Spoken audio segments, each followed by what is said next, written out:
All right. My name is Tabitha, and I'm here with Lillian, Iris, Jaina, and our teacher, Miss McGrath. So to start, me and Lillian will be discussing sustainable fashion, fast fashion, and how we got interested into these topics. So to start, we have some pictures of what fashion trends have been looking like recently. A lot of these trends come from social media and have become widespread from there. What many people don't know is that these trends are also examples of fast fashion. Fast fashion is a term that refers to clothing made from inexpensive designs and poor quality fabrics that's also produced in a non-ethical, non-sustainable way to fit very quick trends. And that's the main reason why it has the name fast fashion. With all this in mind, we'll now focus on why fast fashion is bad. First off, it pollutes the environment because of the materials used and also how it is manufactured. Also, the brands are constantly trying to make new clothes to fit with these new trends, which in the end means that people aren't able to get the full use out of their clothes. This is because recent trend cycles have been every 1 to 3 months and therefore are just moving too quickly.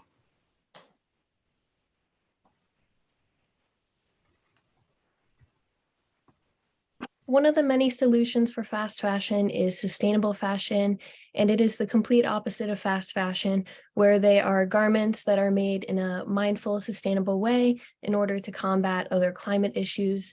And they're made out of more sustainable materials, which you will be hearing about, as well as a more sustainable production process, which we will also be getting into.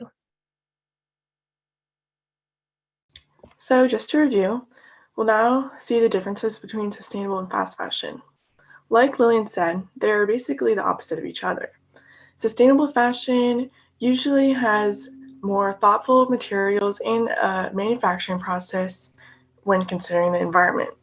It also tends to have more unique pieces because it isn't always just trying to fit in with these new trends.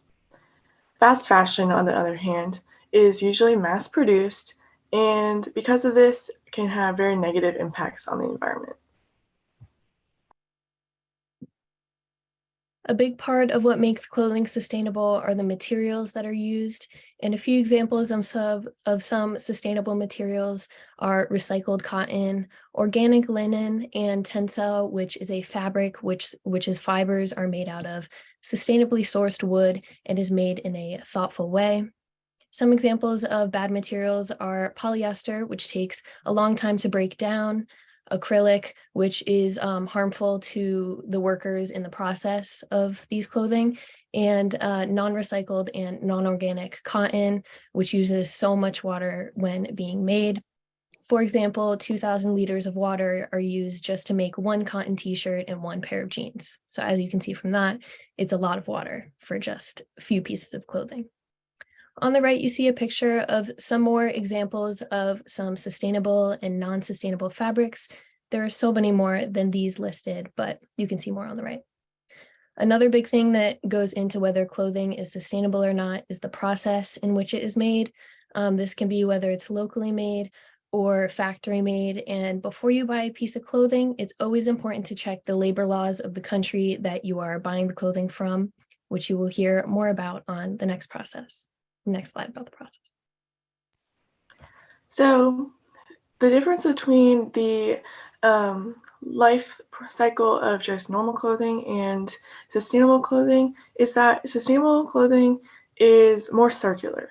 So this means they can both start the same way, which includes retrieving the materials and processing them into making the clothes, and those clothes being sold. Then, after the clothes are consumed, in a normal product lifestyle or life cycle, they would just be disposed of. But on the more sustainable side, they could be repurposed or recycled or reused, and in any way that makes this a circular cycle. This could also mean it could play into secondhand clothing. Now we're going to discuss how we got into making newsletters and researching sustainability. So we've been doing Girl Scouts for a very long time, as you can probably see from the picture on the last slide, but we just started a newsletter about 2.5 years ago as part of one of our Girl Scout projects. This is where our interest of sustainable fashion started, and from there we've been creating a monthly newsletter.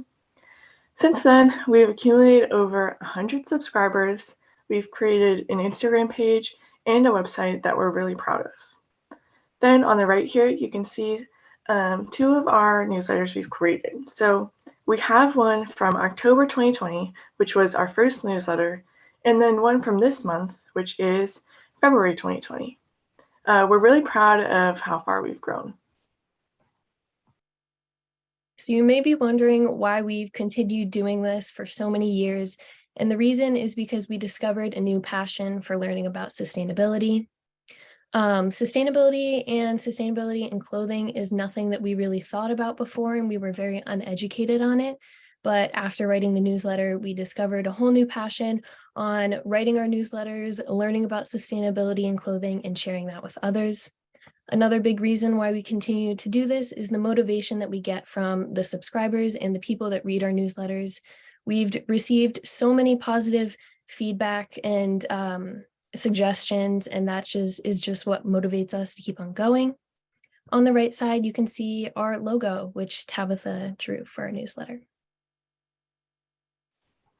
Now we're going to talk a little bit more about how we make our newsletters. So to start, we usually focus on 2 topics a month and write about 3 pages. Because of this, we have covered a lot of topics, as you can see. So we've done everything ranging from just sustainable fashion to just being eco-friendly in general. And we really love getting some of these topics as suggestions from our readers. And sometimes we even come up with these ideas from posts on social media. We've learned so much from the process of writing newsletters on a sustainability aspect, but also on the aspect of working as a team. On the sustainability aspect, we've learned some big things, as you can see from the topics before, but we've learned how to be mindful when shopping, ways to change our habits to be more sustainable, and the truth of some brands that we've shopped from in the past. On a team aspect, we've learned how to accept criticism and work as a team, as well as time management and so many important life skills. Okay, I'm Jaina, and I'm going to be talking a little bit about the fashion industry.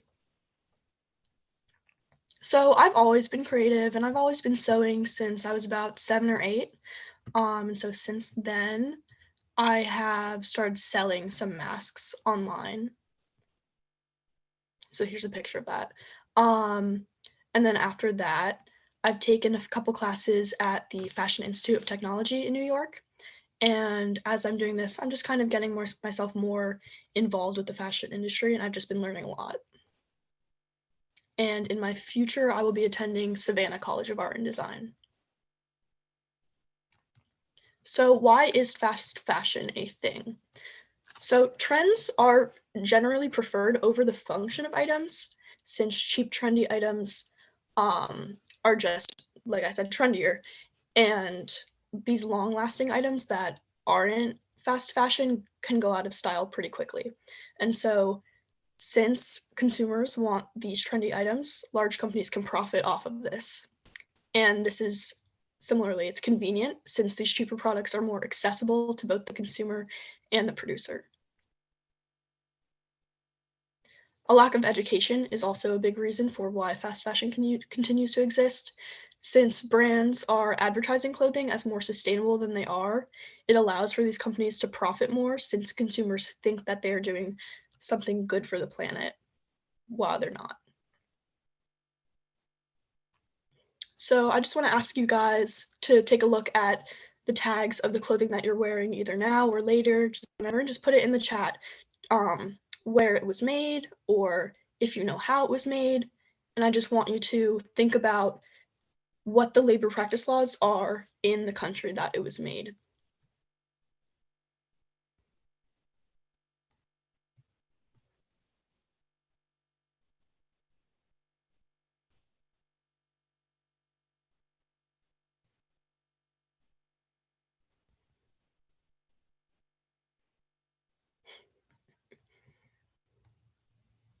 All right.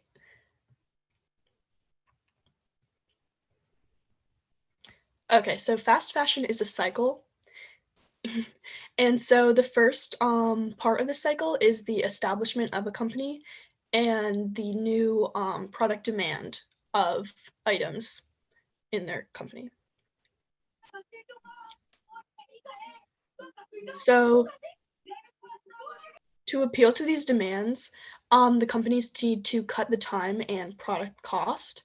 And so to do this, they start using unethical labor and cheaper products. And so these poor quality products lead to just poor quality of the garments in general. And so they don't last as long and they get discarded more. So this leads to the waste and overproduction of these items since they don't last as long, so they need to be discarded more frequently, and they are overproduced since consumers have to buy more and more. So some effects of fast fashion. Like I just said, the decrease in the quality of the products is a big effect of this fast fashion cycle since clothes are not made of good quality. And this leads to the average person discarding 81 pounds of clothing per year, which is, if you really think about it, that's quite a lot. And so items are worn less, purchased more, and discarded more. So this leads overall to just much more waste. And the average person only wears 20% of their clothes 80% of the time. Another part of this is that garment materials are becoming increasingly plastic-based, and this is very environmentally impactful since the microplastics in the fabric or whatever material that the clothes are made of, they get released through each wash in the washing machine or however you're washing it, and that's released back into the environment. So while this material is cheaper since it's plastic, it's harmful for the environment. And 60% of clothes are made with plastic-based materials.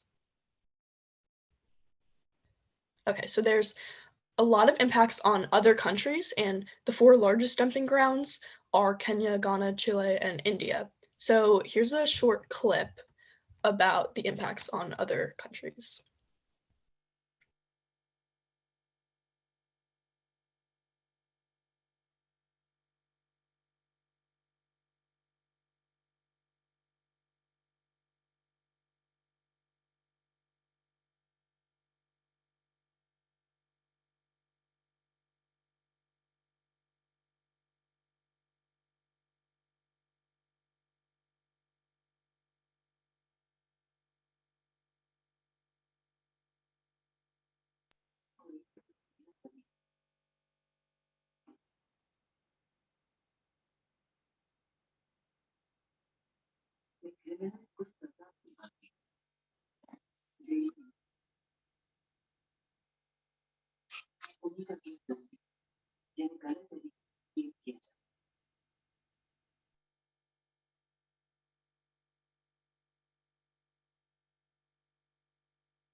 All right.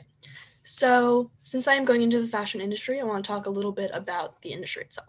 So my advice for new companies.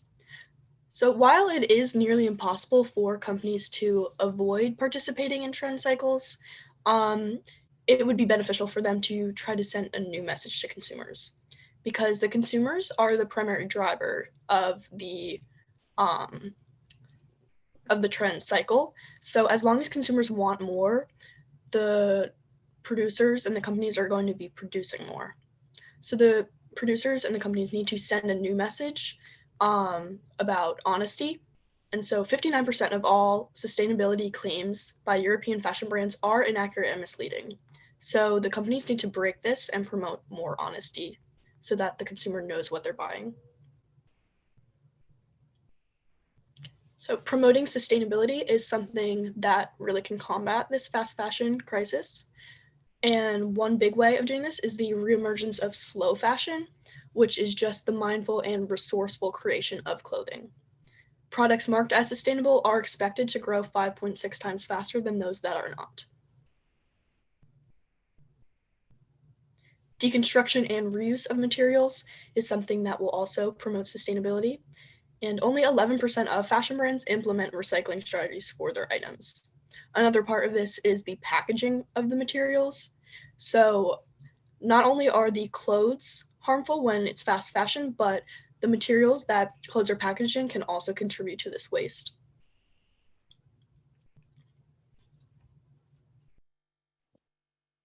Hello, my name is Iris, and I'm going to be talking a little bit about minimalism and clothing exchanges. So, on average, every American spends $5,322 a year on apparel and entertainment in 2021. So, there is a big problem in this country with overconsumption.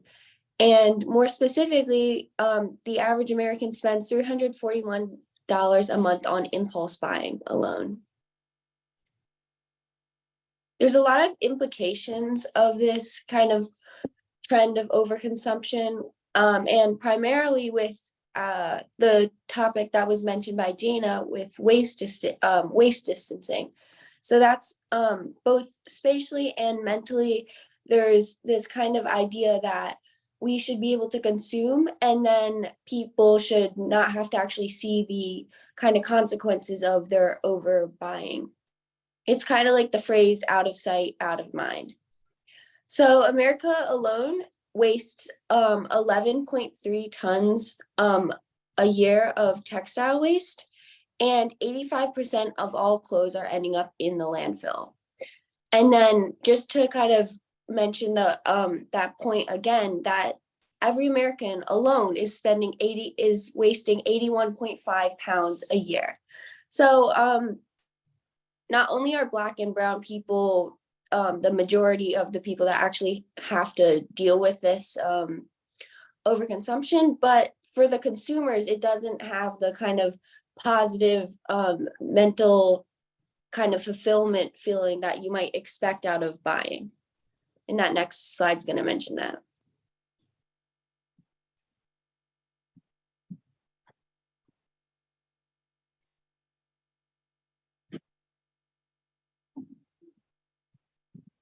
And then I'm just going to mention while she's finding the link, this is from The True Cost. It's a really good documentary if you want to learn more. As it becomes clear just how much of an impact fashion is having on our world, there is an increasing amount of research to suggest that it's also having a growing effect on us, people buying these clothes. What we now know 20 years later, hundreds of studies later, is that the more that people are focused on those materialistic values, the more that they say that money, image, and status, possessions are important to them, the less happy they are. The more depressed they are, the more anxious they are. We know that all of these kinds of psychological problems tend to go up as materialistic values go. Now, that's really at odds with the thousands of messages that we receive every day from advertisements suggesting that materialism and the pursuit of possessions and owning stuff is what's going to make us.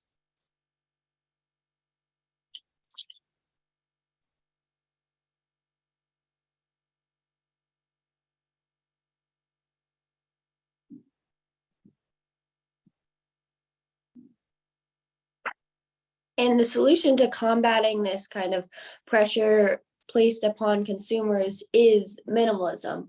It's finding joy in things other than spending. So B. Johnson, the leader of the Zero Waste Home and author of Simplifying Your Life by Reducing Waste, she said that less is more.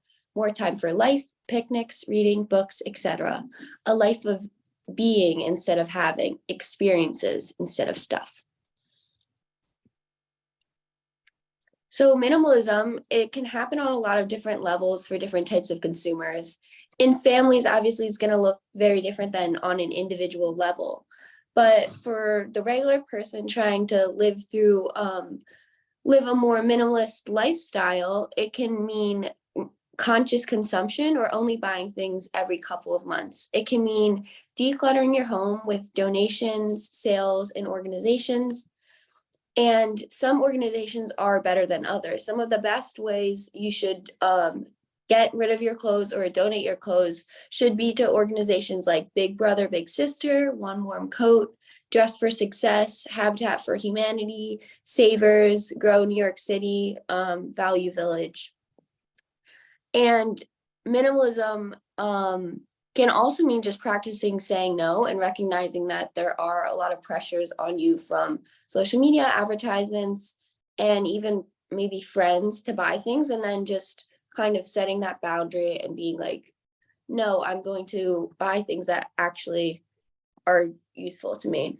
And additionally, there's textile donation bins. There's some that are open to regular people, but for major companies, there's this organization called Fab Scrap, which is based in New York City, and it also has locations in Philly, and they will pick up textiles, and they've talked a lot about how their business or their organization works to reduce CO2 emissions. It reduces the chemical waste in landfills in the US and other countries, and customers are starting to care more about sustainability. So 48% of customers check tags for sustainability information, which is good. But brands that are eco-conscious and kind of open about that, transparent, it can actually improve their sales and sort of shows efforts for corporate responsibility. So another way that I'm trying to practice sustainability through this organization, Yes Club, was through this clothing exchange I organized, which came from just my feeling that there's kind of an abundance of clothes going around between like me and my peers, and then also this pressure to keep consuming even though people already have this like kind of surplus in their wardrobe. So which is partially fast fashion pressure. But I wanted a way for people to be able to kind of change what they're looking, how they're looking if they were interested in that, and then also have a fundraising opportunity. So before the clothing exchange was able to happen, there was a lot of planning that had to go into it. So I had to figure out the location, time, the price, when that's kind of interesting because the way we had it set up was it would be $5 to participate and then $10 to participate and not donate. So that meant that we would have enough clothes for people to kind of come home with new stuff, get new stuff, but also people could participate even if they didn't have like a million things they wanted to get rid of. And also planning for excess is very important because you don't want to be contributing to the like textile waste that we mentioned earlier. You want to be part of a positive impact. And then deciding an organization that's local that you're going to donate the money to. For us, we went with Isles, which is based like the town over. It's based in Trenton, and they work for climate justice in that community.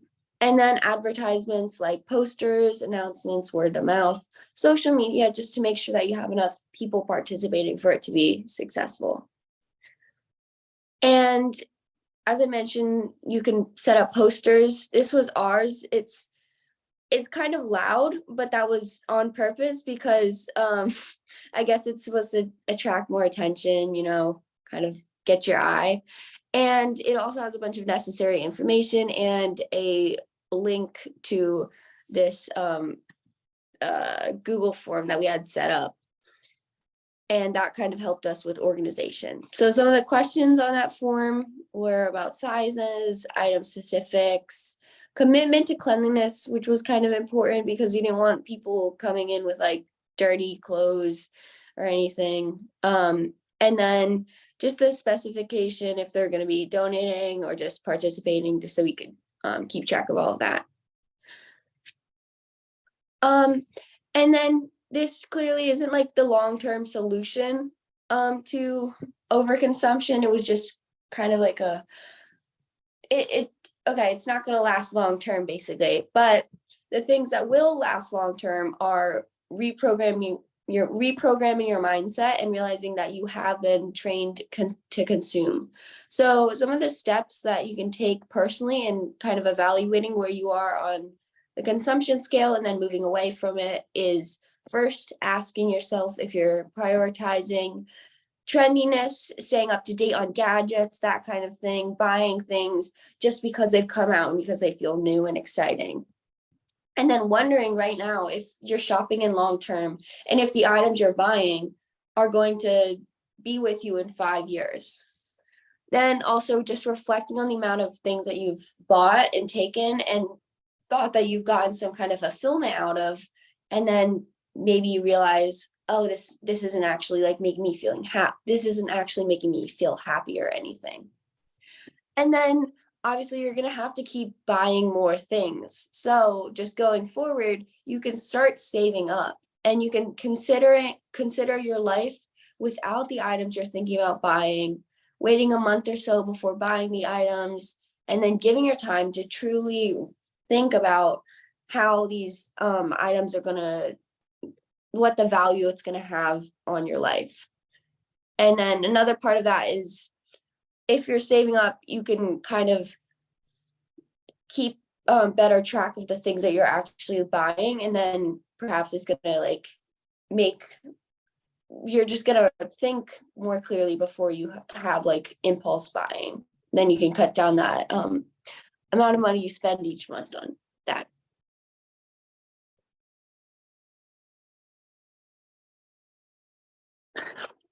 So I wanted to thank Tabitha, Lillian, Jaina, and Iris for that presentation. And I wanted to follow up with some questions that I had, and we can also address some of the questions that people posed in the chat. So one of the things that I was curious about is that all of you did research that increased your knowledge about sustainable fashion or the problems associated with fast fashion. What is one of the most surprising things or one of the most impactful things that you learned through your research? And then how has that changed you?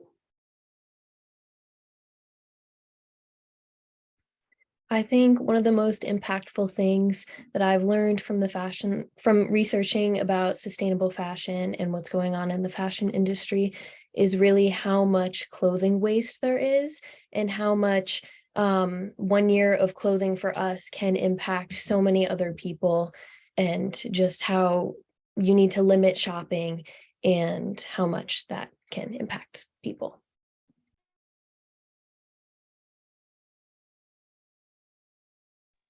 Yeah, I kind of had a similar experience. I didn't really know very much going into this or before this about like the true extent to all of the like all of the consumption that is happening all around us. And I mean, not only is it like a really big problem overseas, but I also learned that there's a problem very close by to us. Like even in New Jersey, there's a town, Newark, which is pretty close by, and they've actually had a bunch of like, I think they're waste incinerators installed. So these towns are like literally having like toxic fumes and all these horrible health effects just because they're like burning trash nearby. And they also happen to be like a poor community. So just realizing how like hidden this kind of issue is on for like a certain group of people, and then also how like tangible you can really see the impact of the this kind of buying all the time. Yeah, I also thought the most impactful thing was the impact on other people in other countries. Like the video that I showed, you could really see like how much waste there is and how it really is just dumped in other countries. And it's not fair to anyone, really. Um, and I just thought that was the most impactful part.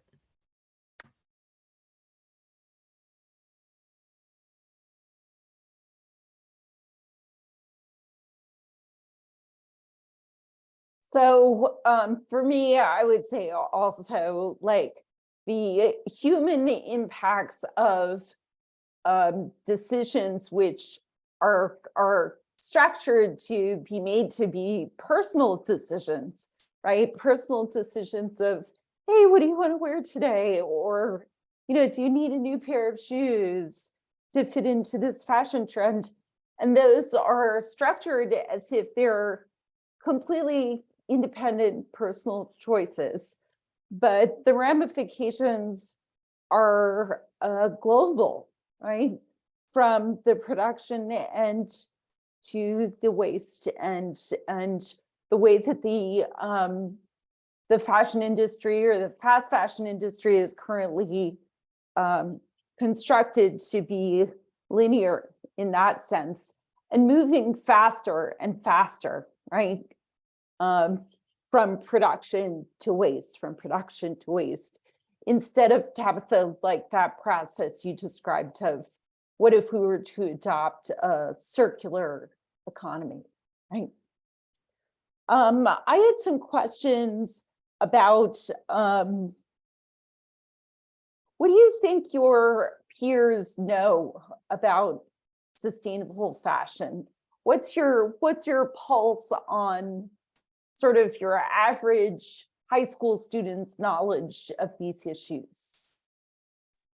I think the average high school student knows of this issue, but I think that as teenagers, we don't realize the impact and how important and big this issue is. And I think it's something that we aren't really exposed to in the school kind of level. So it's not really something that people know too much about unless they actually go in and research it themselves. I agree. I would say that people around me are definitely aware of the climate change issues, but not always like aware of fast fashion, which is like a factor of that. And even if some of my peers are aware, I wouldn't say they're always making conscious decisions about being sustainable, which is part of the reason Lillian and I really enjoy sending out our newsletter, because we feel we can hopefully educate people more on the impacts they're having.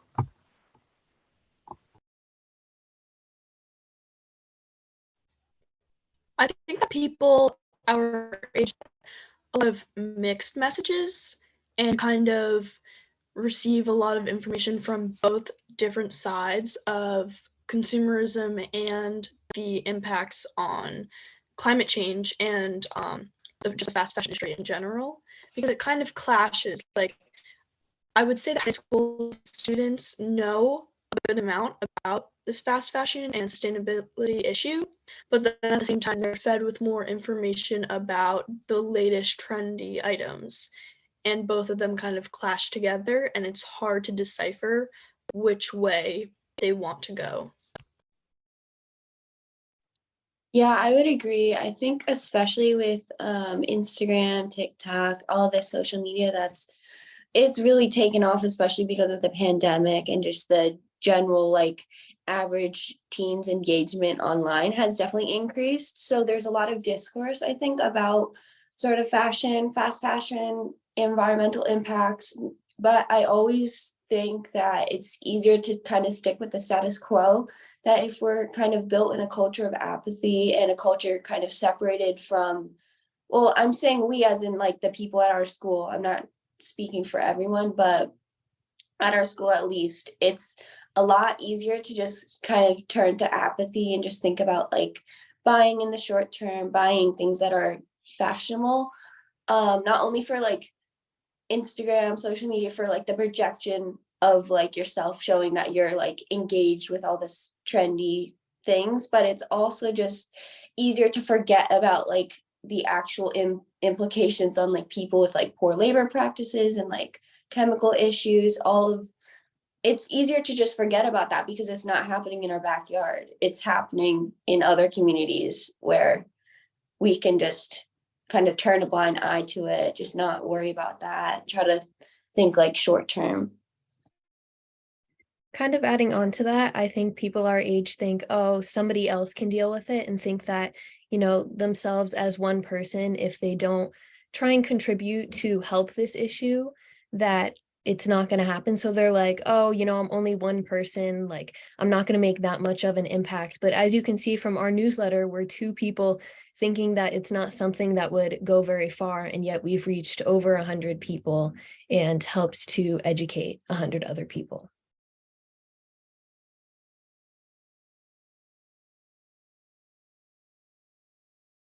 So what's one thing that someone from any age, not just a teen, could do as an entry point? Because for some folks do know about this, as you indicated, and some folks, this is completely new information. And as you indicated, it could be overwhelming. So what's a good entry point for people who are new to these issues? I think one good entry point is just starting about talking about it, because that chain effect happens where you talk to one person, you say so, like a really great statistic, they say that to another person, and then it just keeps on going. But on the sustainability aspect, I think just limiting the things that you are buying, and thinking when you walk into a store, do I really need that?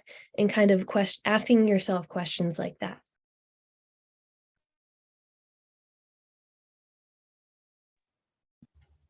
Yeah, I think that the first step doesn't need to be a huge step. It can be anything small. It can be just thinking about the clothes that you do have, and also thinking about, like Lily said, the things that you're buying. You just really need to think more about what use you're going to get out of the things that you're buying, and also think about what you are already purchasing.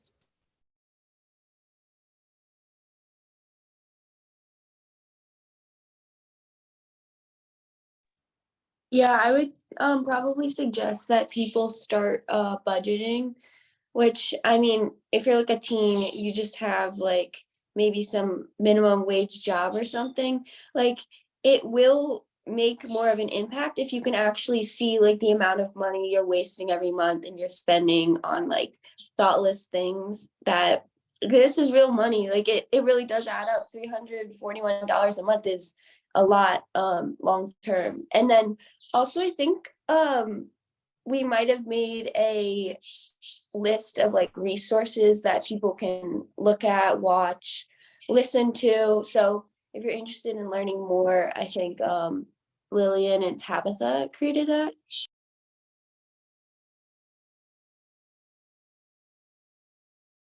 Yes, Tab, thanks so much for sharing those resources. We have additional resources that have been shared in the chat. I could share them again. And Michelle, thank you so much for sharing the links to sign up for the newsletter and also how to follow on Instagram. Jaina, I have a question for you, and then the other folks can chime in. So I think like the appeal of fast fashion is that like kind of constantly changing nature, right? And as a creative person, I'm an art teacher, Jaina's a student of mine. Part of the reason you might be drawn to the fashion industry is because of that constantly changing creative nature, right? And so how would you address that issue with the minimalism that Iris talked about, or the sort of slow fashion that Lillian, Tabitha talked about, purchasing less while still being creative, while still feeling that fashion can be fun and changeable? I'm going to start with Jaina, but I know other people can jump in as well. Yeah, well, the thing is, fun fashion and trends don't have to be from stable, because you can use any materials that already exist to create these trends or new trends, and you can make things that are even more unique while still being sustainable. And they can be things that are even more unique than whatever trend is going on at the time. And so in that way, it's kind of even better and trendier if you're kind of using things that are sustainable, like repurposing old clothes into something new, and it's something that somebody else doesn't have, and it's even more unique than a fast fashion trend. I would agree with Jaina, because I think that some people have ideas in their head about what sustainable fashion means and how it can't be as trendy as fast fashion, which does not always have to be true, because first of all, another way of being sustainable would be to buy secondhand clothes, which is very popular at the moment. And also, sustainability could also mean that you just recognize what you have already and use those clothes to express yourself, I guess. Like, it's still in a creative way.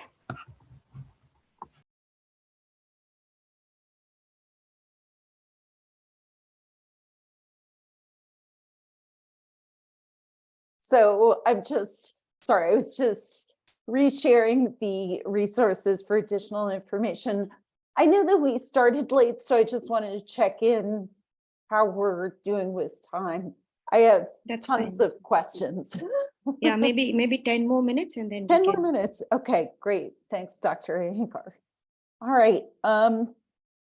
So one of the things that we discussed when we were prepping for this was the issues surrounding the production of sustainable clothing, right? And I know from my own experience, when I've looked at clothing that is produced with fair labor practices from sustainable materials, that those items can be significantly more expensive, right? And that can price out folks of lower incomes or even moderate incomes from purchasing newly produced sustainable clothing. And I know Lillian and Tabitha, you had talked about, what would make it, and I think what would make new clothing sustainable, right? Newly produced clothing. So that can be sometimes quite expensive, right? And it's then on the other end, there are some issues associated with the, for lack of a better word, the secondhand market, which we touched on a little bit in our discussions, where folks are kind of buying up cheap secondhand clothing and then reselling it at a high price, right? And so I guess I just was looking to open the conversation to some of the pitfalls around some of the things you brought up as solutions.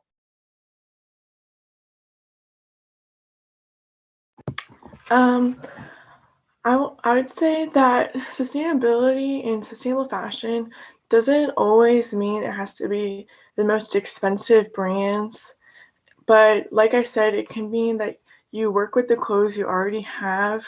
And when you go shopping in the future, just remembering what you already have, thinking about what you need or don't need, is a way of being sustainable that doesn't necessarily mean you have to buy from these brands that are often more expensive.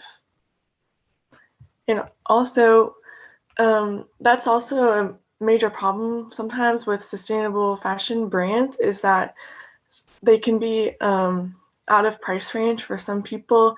And I would say as sustainable fashion becomes hopefully more widespread, that's an issue that can be addressed. Kind of adding on to that, the sustainable fashion industry can be very, very expensive. Is it PM?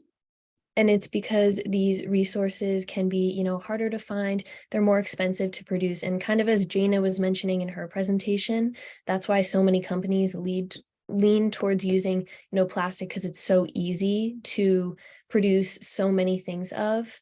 And kind of going off of what you said for the secondhand kind of industry, there are many negatives to that. It can be someone who is able to afford these higher end sustainable clothing pieces going to thrift pieces and, buying so many of these items because it is cheaper. That is kind of one of the things we have to work around with the secondhand thrifting kind of industry. And that can be a negative. But as Tabitha was mentioning, there are so many ways of, being sustainable and kind of supporting this issue by not just buying. And it can be whether it's just like not buying at all and giving your clothes away to people, kind of other options like that. Definitely one of the most influential things that consumers have is just economic pressure. They can even just choosing not to buy specifically from known fast fashion sources will, in the long term, if enough people get knowledgeable about this or end up caring about this issue, which is that's a struggle on its own. But if enough people do, companies will listen to losing revenue and not making money. That's one of the main things that they're motivated by. So there is a lot of power you have in your spending. So just being conscious, even if it's not the most expensive $300 sweater, just not purchasing it from known fast fashion sources. So I think we have 4 more minutes, and I'm going to ask the magic wand question that we discussed before. So for each of you, if you could each address, if you could wave a magic wand over the fashion industry and change one thing, what would that one thing be? And I know that there's not just one thing that needs to be addressed, but I think if I had a magic wand and I could change one thing about the fashion industry, I think I would try and make it so that the prices of these more sustainable materials could be lower so that more people could afford some more sustainable pieces of clothing, because I think that's a very big issue. But I mean, there are so many more things that I would want to fix, but I think that would be the biggest one so that more people could afford these kind of things. I think mine is pretty similar to Lillian's, but I would probably want to, I guess, find a way into making these best materials, more sustainable materials, more accessible for all these brands, and hopefully if these materials were more accessible, they would become also more affordable, which is similar to what Lillian said, that the sustainable fashion industry could be more available to many more people. Yeah, I would change pretty much the same thing also. It would be to make the materials that are sustainable to make sustainable clothing easier to access and not as expensive, because right now the materials for making sustainable clothing are extremely expensive, and the process of doing this also costs a lot of money. So that's why these sustainable products are so much more expensive than fast fashion products. So what I would change is making the materials and products less expensive. Yeah, I would just, I mean, I definitely like all of those suggestions. I would want the producers of fast fashion, as in like the garment workers, I would want them to have higher wages, like the ability to unionize, health regulations, because obviously with all these solutions, like moving away from fast fashion will mean a change to a lot of people's like working condition, and that's the way that they're supporting their families. It tends to be women in these factories, so I would just want for them to have like better, I guess, like rights as workers, and not, I wouldn't want them to lose their jobs or anything as we move away from fast fashion.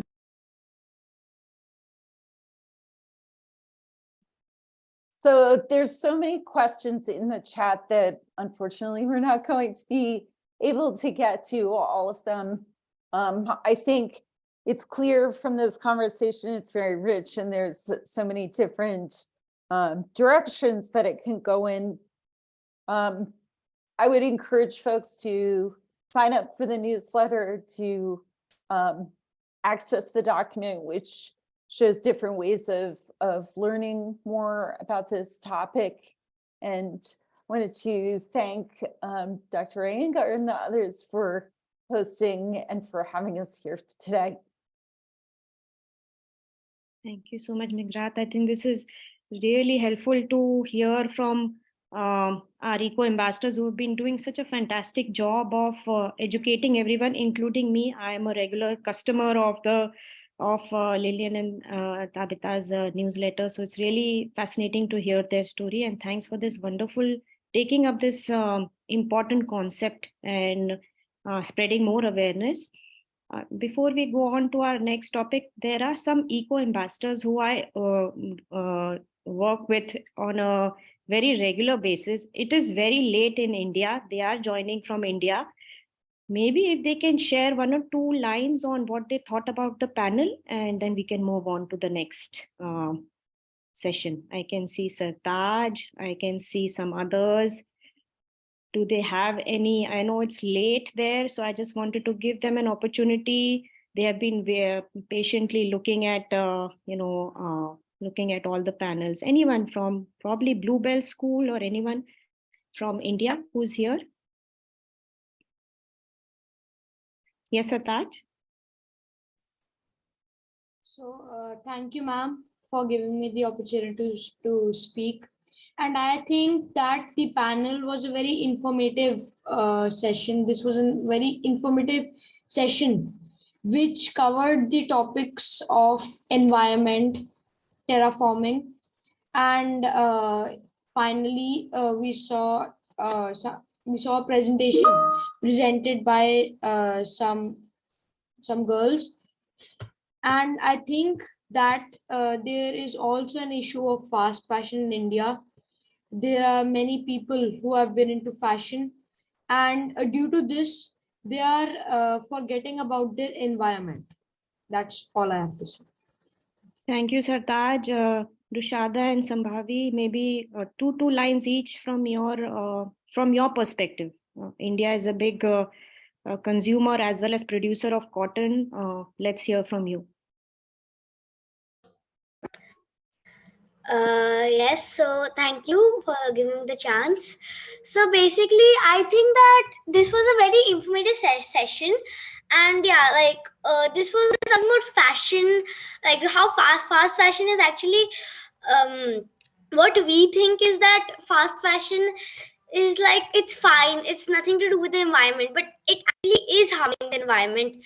So I think that this was very informative, and it also told us about few things that we act like. I was talking about the fast fashion, that few things that we thought were not true, and also this also helped us gain knowledge, and and it was also great to interact with people like outside India, so that we could also get perspectives from the different perspectives from their side, because we all have different perspectives, so it's also nice to hear about the different perspectives. So yeah. Thank you, Rishada, Sambhavi, and then we'll go on to our other eco-ambassadors who have been patiently waiting. Thank you, ma'am, for giving me this chance to speak. And I think personally that this panel was very, very informative, and especially having kids here, all and like from different countries like India and I think New York, of the same age group, and seeing and looking at them and realizing that they know so much that maybe we don't know, and maybe we know so much that maybe they're not yet informed about. And when these kind of discussions take place, it really helps us realize how the other person knows more or less than us, and how much if we get together like this, how much more we can learn from such things. And one more thing I'd like to say is in the beginning of this session, not before the panel, there was this topic taken up as the white guys and the black and brown ones. So I would also like to point out on that one that being an Indian, it's really proud to see that even other countries, like even countries like America and New York, they're interested in, supporting us on this black and white thing. So it's really good to see that other countries are also helping us get out of this, prejudice. Wow, thank you, Sambhavi. I think you have really set the stage for our next panel here, discussing about challenges, discussing about how we can challenge each other, and discussing about how environmental challenges relate to cross